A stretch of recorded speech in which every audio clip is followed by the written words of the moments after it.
বাসায় লোক আছে ওরা করে ফেলে। টুকিটাকি তো কিছু করে। টুকিটাকি যতটুকু ঘর নিজেকে ঠিকঠাক রাখতে যতটুকু করি আর কি। আচ্ছা অনেকেই ফ্যামিলিতে আছে যে মায়ের চিকাচিকি করে এই এটা করছে সেটা করছে আপনাকে করছে না। না আমি এত গোছালো না যে আমাকে বলতে হবে, আমি খুব গুছিয়ে চলি। সো এভাবে করে কথা শুনতে পারি। কখনই করে করছে। প্রতিদিনই খেতে দেরি করলে খাই, বাসায় যেতে দেরি করলে খাই, তার সাথে একটু দেখা না করলে খাই। আর আদর ভালোবাসা বকুনিটা আসলে খুব আদর, তার স্নেহ আদর। সে আমাকে চোখের আড়াল করতে চায় না।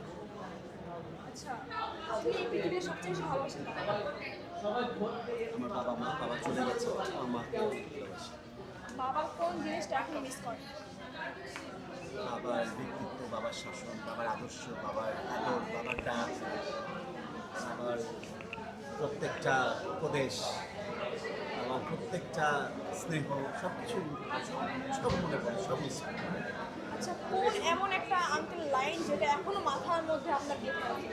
আর আঙ্কেল আপনি বলতো নেভার গিভ আপ। পৃথিবীতে অনেক কিছু ঘটবে, অনেক কিছুই তোমার পক্ষে থাকবে না, অনেক কিছু মিলতে চাবে না, কিন্তু কখনো গিভ আপ করা যাবে না। আমি কখনো ওইটাই আব্বুরের কথাটাকে আমি খুব মেনটেন করি। আচ্ছা আঙ্কেলের ওই কথা মাথায় রেখে কি আজকে এই অ্যাডলফ খান? আচ্ছা অ্যাডলফ খান ভ্যালেন্টাইন ডে কেমন কিভাবে পালন করছে? একদম ঘরে বাসায় একেবারে কোনো কিছু করি আমি, এটা ভ্যালেন্টাইন ডে খুব একটা পছন্দ করি। কেন ভাবি আছে? আছে বাট মনে করি 365 দিনই ভালোবাসা দিবস। আলাদা করে 14 ফেব্রুয়ারিকে আমি আলাদা করে দেখি পছন্দ তো পালন করছে। না, আমি কোনোটাই বা পালন করি না। নির্বাচন নিয়ে দেখলাম যে সবাই খুব ব্যস্ত, তাই এবারে এগুলো নিয়ে আমার খুব একটা মাথা ব্যথা ছিল না এবছর। আচ্ছা, ভালোবাসার দিবসে কিছু না কিছু করে যে পরে বাকি যে ভালোবাসা, মানুষের সাথে ভালোবাসার কথা বলেছি, বাসায় একটু ভালো খাওয়া দাওয়া হয়েছে এসে, কিন্তু আলাদা করে যে সেলিব্রেশনের কথা বলা হচ্ছে সেটা আমার করা হয়নি। আচ্ছা অ্যাডলফ খান লাইফে অর্জন করা বেস্ট জিনিস কোনটা? মানুষের ভালোবাসা। আর মানে অ্যাডলফ খান লাইফে সবই করছে ঠিক আছে, কিন্তু মানে কোন জিনিসটা এখনো করা হয়নি, ইচ্ছা আছে কিন্তু করা হয়নি? অনেক কিছু করিনি, অনেক কিছু বাকি রয়ে গেছে। সেই কাজগুলো যদি আল্লাহ চায় এবং আমি যদি চেষ্টা করি, যদি ভাগ্যে থাকে, আমি আমার হার্ড ওয়ার্ক দিয়ে, আমার সত্তা দিয়ে, আমার পরিশ্রম দিয়ে আমি সেগুলো অ্যাচিভ করতে চাই।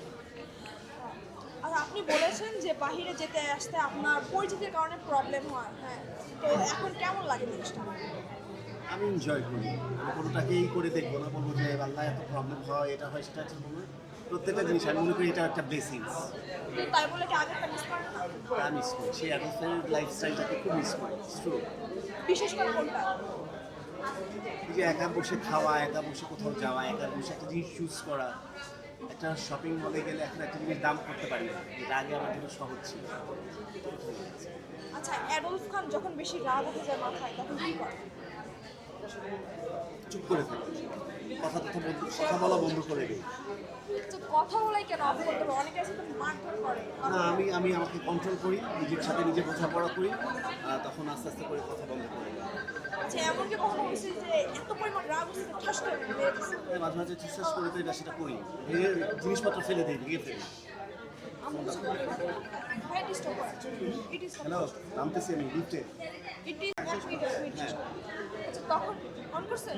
আচ্ছা, তখন কি আমি কিছু বলেন যে ফাংশন করেন? না, আমি ওইরকম ভাঙচুর বা ওইরকম বাসায় কথা বলতে পারে এরকম কিছু না। নিজের জিনিসের বা নিজের উপরে একটু টর্চার করি, এই মানে হঠাৎ করে হয়তো হাতে একটা জিনিস ছিল, ছুঁড়ে মারলাম। আমি ডিস্ট্রয় করতে পছন্দ করি, আমি সব জিনিস খুব যত্নশীল, যত্ন করেই রাখি। রাগটা হলে আবার অন্যভাবে অ্যাপ্লাই করি।